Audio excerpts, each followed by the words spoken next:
नमस्कार दोस्तों, स्वागत है आप सभी का संतोष विजय चैनल में। आज मैं कहानी न सुनाकर कुछ मुख्य चर्चा करना चाहूँगी। एक हमारे सब्सक्राइबर हैं शुभांशु साहू, बहुत ही अच्छे हैं। इस समय आईएएस की तैयारी कर रहे हैं और कुमार विश्वास के बहुत बड़े फैन हैं। हमेशा उनके सत्संग वगैरह सुना करते हैं। तो शुभांशु जी ने मुझे कुछ किताबें दी हैं वीडियो बनाने के लिए। मुझे किताबों से बहुत लगाव है। मैं हमेशा कुछ न कुछ किताबें पढ़ा करती हूँ। कहानियाँ, गाने, रामायण, गीता, श्रीमद् भागवत का पाठ करना, ये सब मुझे बहुत अच्छा लगता है। हमेशा मैं ज्ञानवर्धक प्रेरणादायक कहानियाँ मुझे पढ़ना बहुत ही अच्छा लगता है। और धार्मिक चीज़ें तो मेरी बेहद पसंद है। तो इन्होंने कुछ किताबें मुझे दी हैं, मैं दिखाऊं आपको। देखो, ये है जैसे माया की मार, बहुत ही सुंदर है। इस पर माया पर बहुत सुंदर चर्चा की गई है। इसमें भी बहुत सारी कहानियाँ हैं। इससे भी मैं सुनाऊंगी आप लोग को। और ये है खोए हुए आनंद की प्राप्ति। धार्मिक कहानियाँ हैं ये ईश्वर प्राप्ति के मार्ग के लिए, खोए हुए आनंद की प्राप्ति। आनंद क्या होता है? जो परमानंद को प्राप्त कर लेता है उसे कहते हैं आनंद।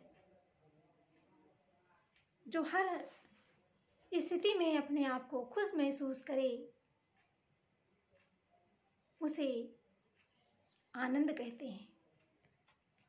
और ये किताब ये है मन की मनमानी। इसमें भी बहुत सुंदर सुंदर कहानियाँ हैं, बहुत सुंदर हैं, बहुत अच्छी हैं। तो मैंने पढ़ी हैं इसको भी। और एक ये है 101 लघु कथाएं। छोटी छोटी कहानियाँ इसमें हैं, लेकिन बहुत ही ज्ञानवर्धक और बहुत ही अच्छी हैं। शुभांशु भैया बहुत ही अच्छे हैं, बहुत मानते हैं, अपने बेटे जैसे हैं और हमेशा सही सुझाव देते रहते हैं। आप लोगों से भी मेरी ये प्रार्थना है कि आप लोग भी जो किताबें पढ़ते हों और सर्वश्रेष्ठ हों, अच्छी से अच्छी किताबें हों, जो प्रेरणादायक हों, जिससे लोगों का भविष्य बन सके या उनके जीवन पे कोई अच्छा प्रभाव पड़ सके, जीवन बदल सके, इस तरह की यदि किताबें आप लोगों के पास हैं तो आप ज़रूर उसका नाम लिखकर मुझे दीजिए। मैं उसे खरीद करके पढ़ूंगी और आप लोगों तक भी वीडियो के माध्यम से पहुंचाने का प्रयास करूंगी। जो भी ज्ञानवर्धक कहानियां हैं, आर्टिकल्स हैं या कोई भी चीज़ें आप लोगों के पास हैं तो आप हमारे पास ज़रूर भेजें। वीडियो से संबंधित यदि कोई जानकारी आप लोगों के पास है तो वो भी हमारे पास ज़रूर भेजें, ताकि वीडियो के माध्यम से अन्य लोगों तक, समाज तक, देश तक पहुंच सके। और हो सकता है कि किसी एक सीख से किसी का जीवन बदल जाए, इससे बड़ा और कोई पुण्य नहीं होता। तो आज मैं इन्हीं किताबों पर ही चर्चा करूंगी। जैसे इसमें माया की मार एक किताब है, उसमें एक बहुत ही प्यारी कहानी है, वह मैं आपको सुनाना चाहूँगी। एक समय की बात है, अफ्रीका में हाथियों को किस तरह से पकड़ा जाता है।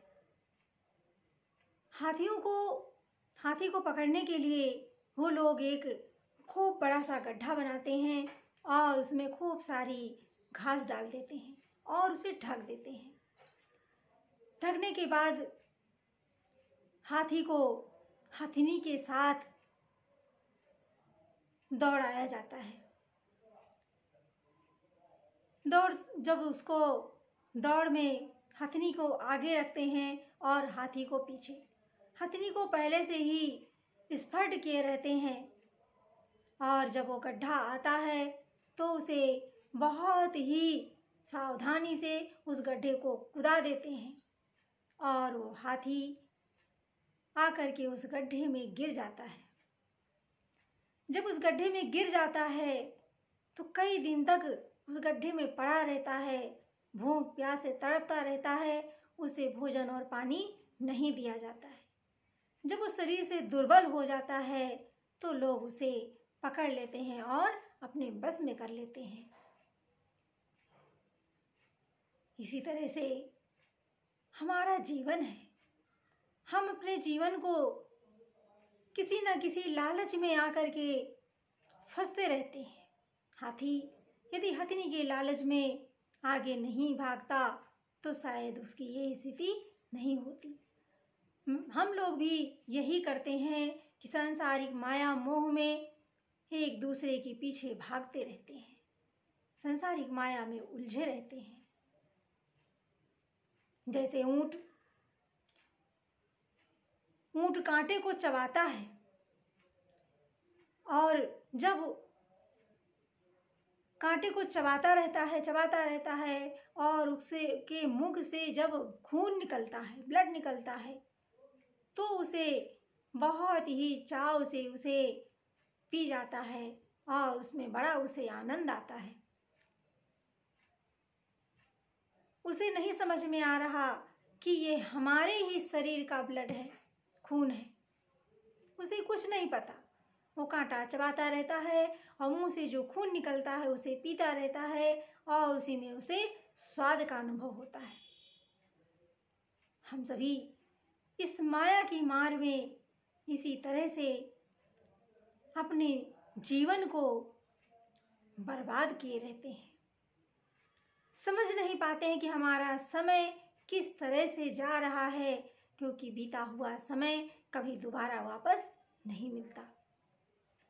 समय को हम चाहे अच्छे कार्यों में लगा लें, धार्मिक कार्यों में लगा लें, किसी पुण्य कार्य में लगा लें या फिर इसे किसी गलत कार्यों में लगाकर बर्बाद कर लें, ये हमारे ऊपर निर्भर करता है।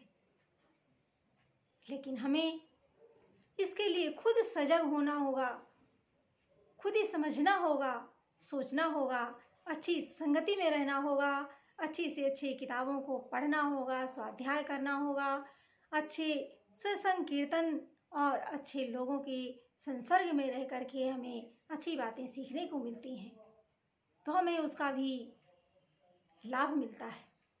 आजकल तो टीवी और फ़ोन के माध्यम से भी हमें बहुत सारी जानकारियाँ मिल जाती हैं। कहा गया है कि बिनु सत्संग विवेक न होई, राम कृपा बिनु सुलभ न सोई।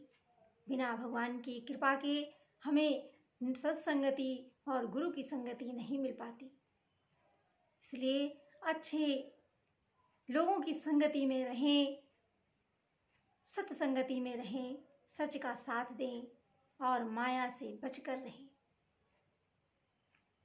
माया ही हमारे जीवन को धीरे धीरे खा लेती है। समय बीत जाता है और हम अंत में पछताते रह जाते हैं। कहा गया है कि का वर्षा जब कृषि सुखानी, जब वर्षा कृषि सूख जाए, खेती सूख जाए, तो बाद में चाहे जितनी बारिश हो वो सब हमारे लिए बेकार है। तो हमें अपने जीवन के महत्व को समझना चाहिए और उसे अच्छे कार्यों में लगाना चाहिए। अच्छी पुस्तकों को पढ़ें, स्वाध्याय करें, धार्मिक ग्रंथों को पढ़ें, अच्छे लोगों की संगति में रह करके लाभ प्राप्त करें, ज्ञान प्राप्त करें। तो मैं यहीं पर अपनी वाणी को विराम देना चाहूँगी। आप सभी को मेरा प्रेम भरा नमस्कार।